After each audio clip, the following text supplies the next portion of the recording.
Morning Business, le débat.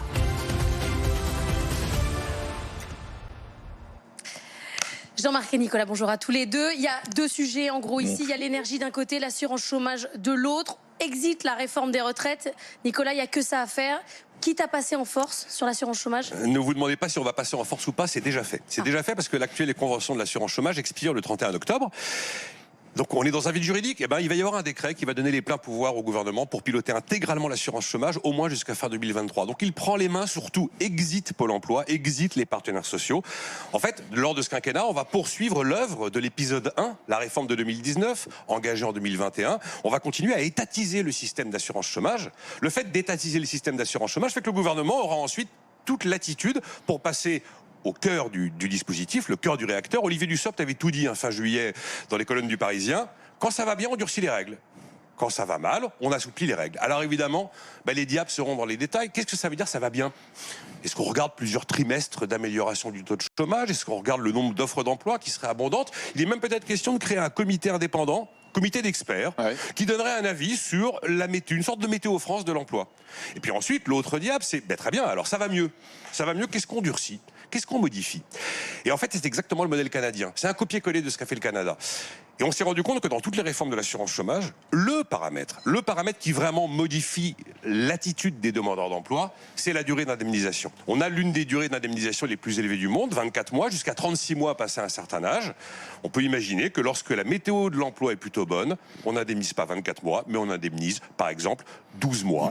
Et puis après, il peut y avoir aussi le paramètre du montant des indemnisations qui évoluerait, le paramètre de la dégressivité. En fait, c'est exactement ce que le rapport du Conseil d'analyse économique de janvier 2021 préconisait. En 3 mots un peu cash, il disait on sort les partenaires sociaux, on nationalise intégralement le dispositif et on fait varier les conditions d'indemnisation par rapport à la croissance. Avant de donner la parole à Jean-Marc, Nicolas, c'est pas un peu jouer avec les allumettes parce que le tissu social est assez inflammable en ce moment, pour plein de raisons. Est-ce que d'aller expliquer aux syndicats, aux salariés qu'on va réformer l'assurance chômage sans leur demander leur avis, est-ce que c'est pas dangereux? Mais c'est hyper dangereux, c'est totalement explosif, on sait que ça fait partie. Mais à côté de ça, une réforme de l'assurance chômage, elle provoque le courroux des syndicats, mais elle n'a jamais mis les gens dans la rue.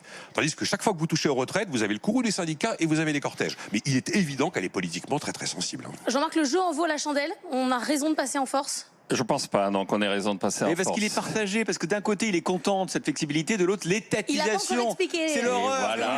Et voilà. Le choix qui est fait, et je suis surpris que le MEDEF cautionne ça. C'est-à-dire, le choix qui est fait, c'est qu'on a quand même un gouvernement qui n'a plus que le mot planification à la bouche, qui veut étatiser le dernier secteur qui est encore un secteur paritaire. On a un gouvernement qui est interventionniste.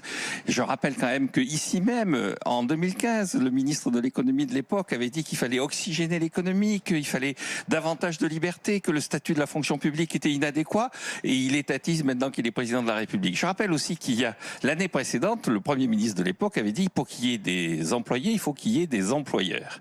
Et donc je pense que la bonne solution, c'est pas d'humilier les salariés, c'est pas de réduire les avantages des salariés, c'est effectivement davantage d'efficacité des entreprises, davantage d'innovation pour permettre aux entreprises d'être plus profitables. Alors oui, mais Jean-Marc, il y a un diagnostic partagé de la part du patronat et du MEDEF et du gouvernement qui est de dire oui, mais attendez, ce qui ne fonctionne pas, c'est qu'on n'arrive pas à descendre en dessous de 7%, qu'on a besoin de main d'œuvre et qu'il y a des gens qui préfèrent être en dehors du marché de l'emploi, qu'il faut les inciter à y revenir. Vous n'êtes pas d'accord avec ça? Si, ce que je trouve intéressant, c'est que pendant très longtemps, on a considéré que le chômage était un problème de croissance. Il n'y avait pas assez d'activité, donc les entreprises n'avaient pas envie d'embaucher. Là, c'est l'inverse. On pense que ce sont les salariés qui n'ont pas envie de travailler.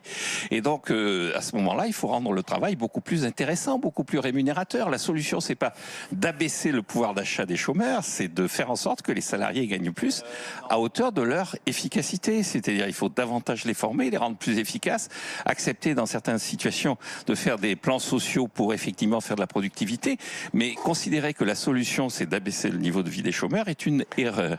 Alors là où je rejoins simplement ce qu'a dit Nicolas, c'est que là où les économistes sont d'accord, d'ailleurs il y a quelqu'un qui a eu le prix Nobel en 2010 pour ça, qui s'appelle Monsieur Christopher Pissarides, il dit bien que l'enjeu c'est la durée d'indemnisation.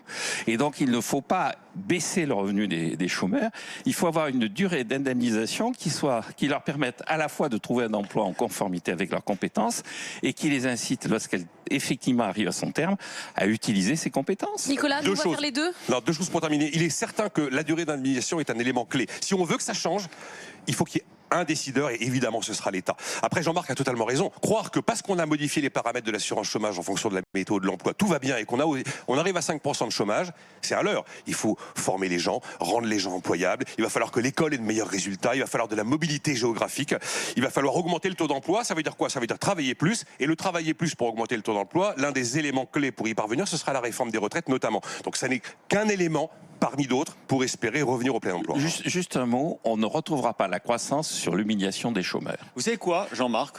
Avec Laure, on va vous garder avec Geoffroy Roux de Bézieux. 8h15, on vous donne rendez-vous, vous serez avec nous et vous lui direz ces 4 vérités à Geoffroy Roux de Vous Bézieux. n'avez rien à faire à cette heure-là. Non, je Eh serai ben, là. ça tombe bien.